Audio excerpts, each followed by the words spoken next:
Hi, my name is Daniel Stumpf, and I graduated from Lewis and Clark with a degree in history. One of my favorite things about the history department here at Lewis and Clark is its size. The size of the history department really allows professors to get to know their students, and it allows students to really get to know their professors. All of my professors that I've had here have been extremely helpful in office hours and have created fun but also rigorous classroom environments. When I graduated Lewis and Clark, all of my professors made it very clear that I can use them as a resource in my postgraduate life. Another thing that I really like about the history department here at Lewis and Clark is that we have a focus on interpretation. It's not just about memorizing historical events. It's also about the different ways these events have been interpreted by various historians, and how we can make our own interpretations.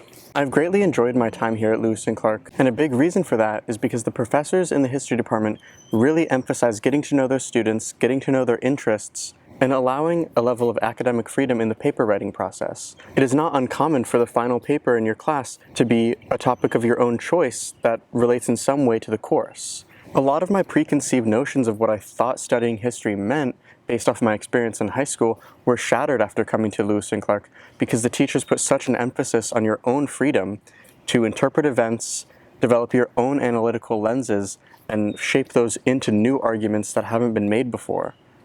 My name is Reiko Hillyer. I use she, her pronouns. I'm a professor in the history department. The history department at Lewis and Clark is truly wonderful. We're a small department, but we have an impressive breadth of classes, and some of them are truly unique and reflect the expertise of our professors and the interests of our students. For example, we have a really interesting and unusual class, I think, for the undergraduate level called Cross-Cultural Law in Perspective, and that's taught by Nancy Gallman, who's not only an historian of Indigenous and African America, but is a legal scholar and a trained lawyer.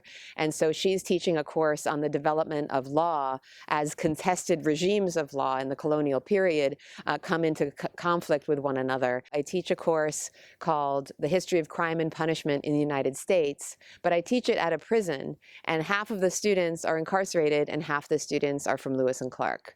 And each Friday we come together as peers and equals to study the history of mass incarceration together. There's a really wonderful course that's been popular called Global Environmental History that's taught by Andy Bernstein, which regularly has enormous wait lists. And I lift that up not only because of our emphasis here on sustainability and environmental studies, but also because the class is global. And in the history department, we're trying to move away as much as we can, when it's appropriate, from nation-centered studies of history. My relationship with students is one of the most rewarding things about teaching here. I feel very close with most of my students. They come to talk to me during office hours, but also students whom I don't have in class might come to see me about some expertise or interests we might share. I've had students over to my house for dinner. I have students in my carpool when we do off-campus events.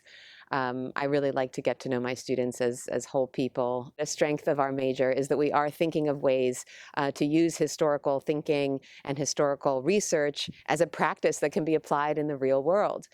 Students often come to me and say, well, I'm not so sure I want to major in history because I don't want to be a history teacher, not realizing that there's so many different ways that one can apply these methods and habits of mind. So what we're trying to do in the history department is really to inculcate and inspire a certain manner of thinking, certain habits of mind that allow us to interrogate the world as we see it and ask why it is the way it is.